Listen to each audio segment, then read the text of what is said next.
हमारे वैदिक सनातन धर्म में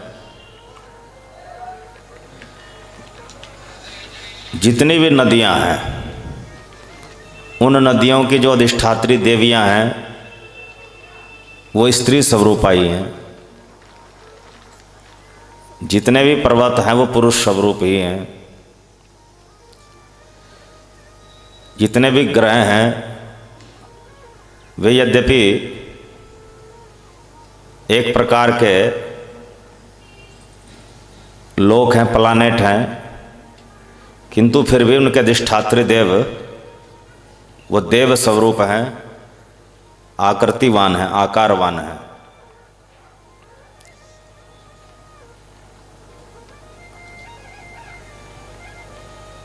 अधिष्ठान और अधिष्ठात्री देव,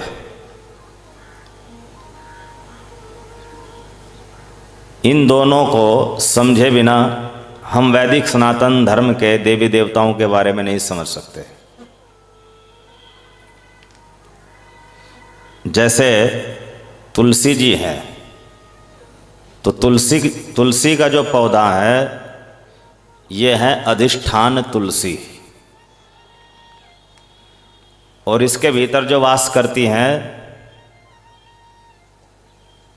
वह है अधिष्ठात्री देवी तुलसी। तो जो अधिष्ठात्री देवी तुलसी है वो तो एक ही है, एक ही देवी है,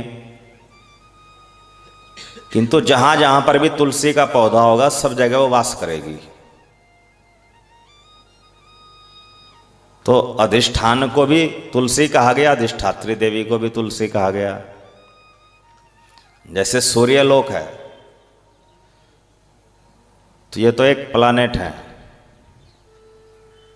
एक ग्रह है। कोई सोच सकता है तो आकाश का पिंड है, ये कोई देवता थोड़ी, किंतु ये है अधिष्ठान सूर्य। तो अधिष्ठान सूर्य अर्थात सूर्य देवता का अधिष्ठान या आवास रूप, तो ये भी सूर्य ही कहलाता है। और अधिष्ठात्री देव जो सूर्य है वो भी सूर्य ही कहलाएंगे। अधिष्ठाता, अधिष्ठान।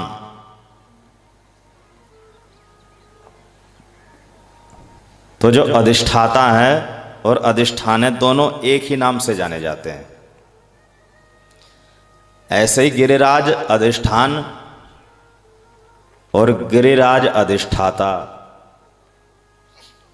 दोनों एक ही नाम से जाने जाते हैं, गोवर्धन। तो हम श्री गिरिराज अधिष्ठान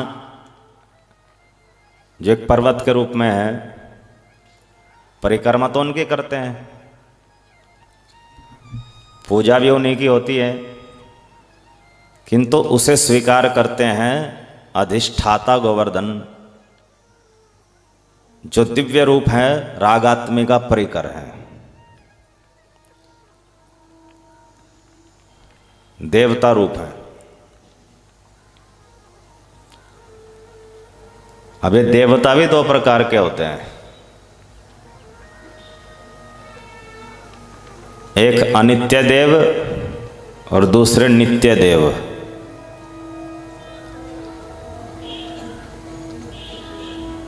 परम धाम में, आध्यात्मिक जगत में वैकुंठ लोक के बाहर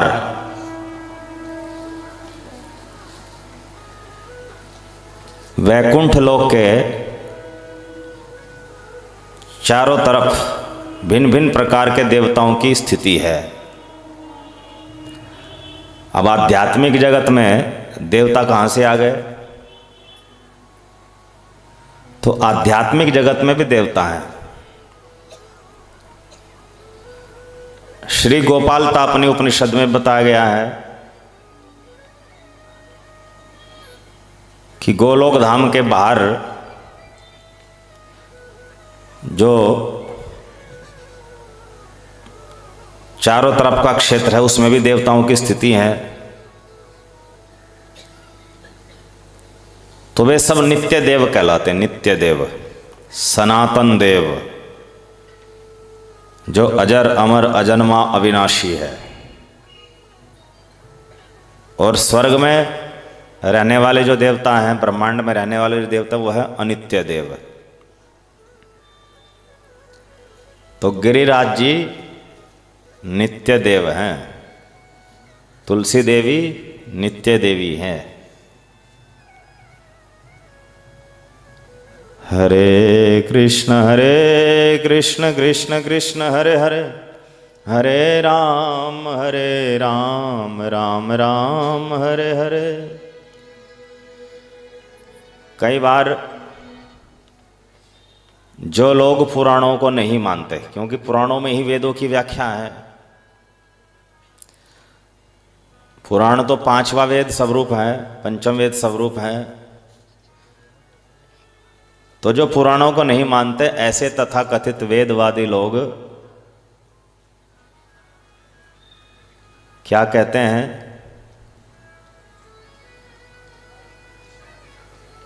कि परमात्मा के अलावा कोई और है ही नहीं, न कोई देवी है न कोई देवता है, केवल एक परमात्मा ही है बस। वो परमात्मा केवल निराकार है, निर्गुण, उसका कोई रूपाकार है नहीं।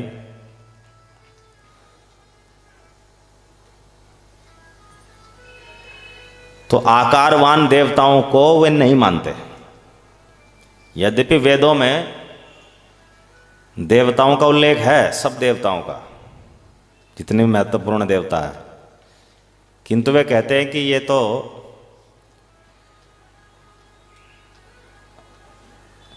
आकाशीय पिंड है, नदी हुए, पहाड़ हुए, आकाशीय पिंड हुए, ये कोई देवता थोड़े ही हैं, ये तो पदार्थ हैं, तो पदार्थ थोड़े देवता हैं। तो वे आकारवान देवताओं की मान्यता को मानते ही नहीं। और पुराणों के अनुसार देवता अधिष्ठान और अधिष्ठाता भेद से दो रूपों में विद्यमान है। जितनी भी मुख्य मुख्य नदियां हैं, तो नदी तो अधिष्ठान है। जैसे गंगा नदी है, तो गंगा नदी तो अधिष्ठान है, अधिष्ठान गंगा है। उस गंगा नदी में सर्वत्र गंगा देवी का वास है। जिन गंगा देवी की मूर्ति बनाई जाती है, वो जो देवी हैं, वो अधिष्ठाता गंगा है। तो जहाँ जहाँ भी अधिष्ठान है, उस अधिष्ठान को भी देवी माना गंगा देवी। और जो अधिष्ठाता या अधिष्ठात्री गंगा है, वो भी गंगा है। तो अधिष्ठाता अधिष्ठान दोनों को साथ साथ लेकर चलना पड़ेगा, तब पुराणों की मान्यता समझ में आएगी।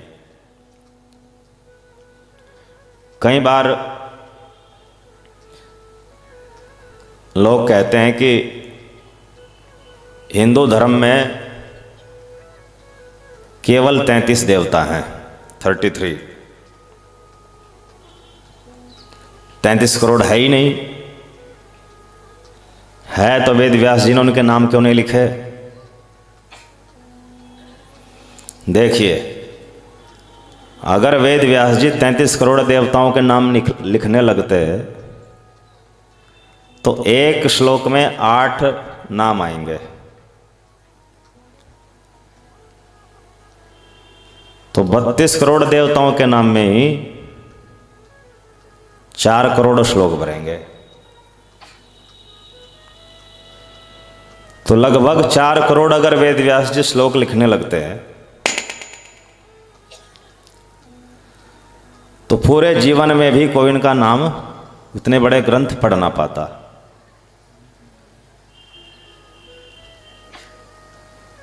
तो इसलिए वेद व्यास जी ने 33 करोड़ देवताओं का नाम न लिख करके 33 कोटि लिख दिया।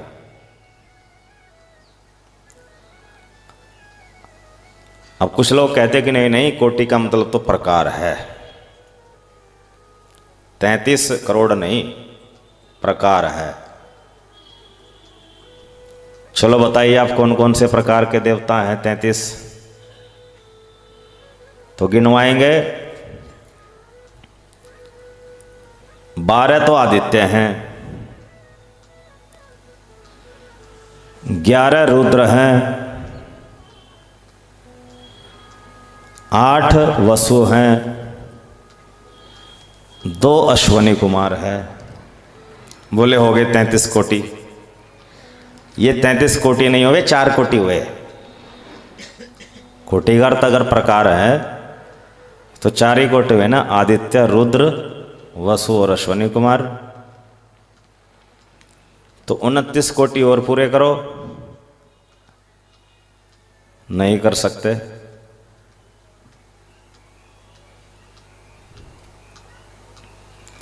तो 33 तो संख्या है, कोटि थोड़े ही। कोटि का मतलब तो प्रकार है। तो जो ये लोग 33 कोटि का अर्थ प्रकार बता रहे हैं, वो प्रकार भी 4 ही बता करके 33 नाम गिनवा दिया।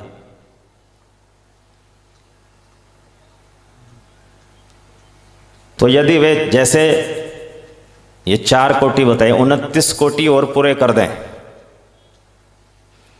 फिर तो मान लेंगे कि भाई 33 ही प्रकार हैं शास्त्रों में देवताओं के। अब वे पूरे कर नहीं सकते, इसलिए कोटि का अर्थ करोड़ ही लेना पड़ेगा। और फिर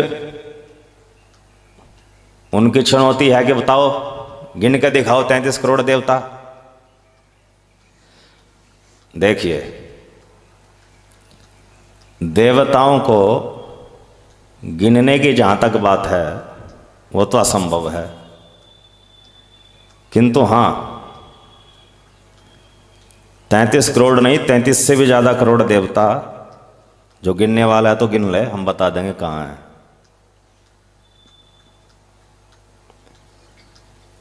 आकाशीय पिंडों को भी देवता कहा जाता है, अधिष्ठान अधिष्ठाता भेद से।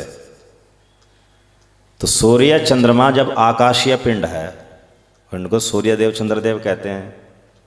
क्यों? क्योंकि उसके अधिष्ठाता उसमें देवता रूप में ही हैं। इसी प्रकार जो तारामंडल है, तारागण है,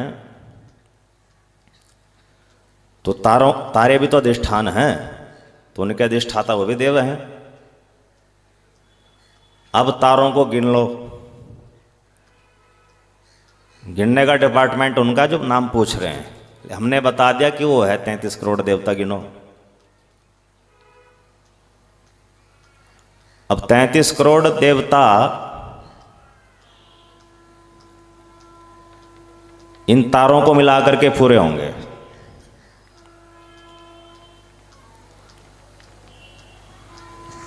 आधुनिक वैज्ञानिक लोग कहते हैं कि ये सभी तारे एक आकाशगंगा में हैं, गैलेक्सी में, और एक गैलेक्सी में करोड़ों तारे हैं। तो वैज्ञानिकों ने भी प्रमाणित कर दिया है कि तारे करोड़ों में हैं। वास्तव में कितने हैं वो भी नहीं गिन पाए अभी तक। वे तो यहां तक कहते हैं कि बहुत सारी आकाशगंगाएं हैं। अभी तो हम एक आकाशगंगा में ही खोज रहे हैं। हरे कृष्ण कृष्ण कृष्ण हरे हरे, हरे राम राम राम हरे हरे। और यदि पृथ्वी के तीर्थ अधिष्ठात्री देवों को गिना जाए तो जितने तीर्थ उतने देवता। तीर्थों के अधिष्ठात्री देव तो भी होते हैं ना, ये भूदेव कहलाते हैं, भूदेव, पृथ्वी पर रहने वाले देवता। ऐसे ही शास्त्रों में तो यह भी मान जाता है कि हर एक नगर का एक देवता है, हर एक गांव का एक देवता है। तो उन्हें क्षेत्रपाल के नाम से जाना जाता है। तो अकेले भारत में, जिसे अब इंडिया कहते हैं, इस इंडिया में, भारत तो बहुत बड़ा है, वो तो दबा लिया दूसरों ने, अब तो इंडिया बचा है। तो इंडिया में 5,85,000 गांव है, तो उतने देवता तो वे भी हो गए। ग्राम देवता। हरे कृष्ण कृष्ण कृष्ण हरे हरे, हरे राम राम राम हरे हरे। और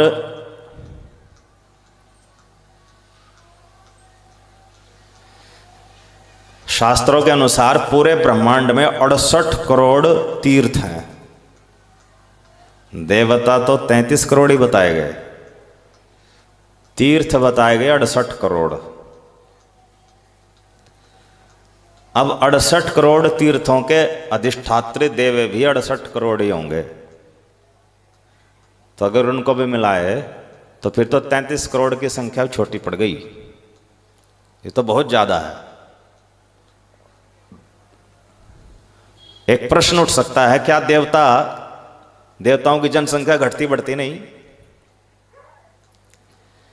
भागवत के अनुसार तो देवता युद्ध में मारे भी जाते थे राक्षसों के द्वारा, तो जब मारे जाते थे तो संख्या घटती भी थी। इसलिए तो भगवान विष्णु ने कहा था कि राक्षसों के पास तो, शुक्राचार्य के पास तो मृत संजीवनी विद्या है, जो राक्षस मर जाते हैं उनको पुनर्जीवित कर देते हैं, हमारे देवता मरते हैं वो तो मर ही जाते हैं। तो देवताओं की संख्या घटने लगी, तो भगवान विष्णु ने सागर मंथन करवाया, किसमें से अमृत निकलेगा, मैं अमृत पिला दूंगा देवताओं को, फिर वो अकाल मृत्यु नहीं मरेंगे। तो इसका तात्पर्य है कि देवताओं की संख्या घटती भी है, जब घटती है तो बढ़ती भी है जनसंख्या दर उनकी। तो फिर ये 33 करोड़ तक ही क्यों सीमित करा गया? जब धरती पर मनुष्य एक योनि है और इसके लगभग 8.25 अरब मनुष्य है धरती पर, और देवता 33 करोड़ ही है, तो देवताओं की जो जनसंख्या है वो भी अरबों में होंगी। 33 करोड़ तो आधिकारिक देवता हैं, जिनके पास कोई ना कोई छोटी बड़ी पोस्ट है, तो विदाउट पोस्ट तो अरबों में है। तो पोस्ट फिक्स है 33 करोड़। हरे कृष्ण कृष्ण कृष्ण हरे हरे, हरे राम राम राम हरे हरे।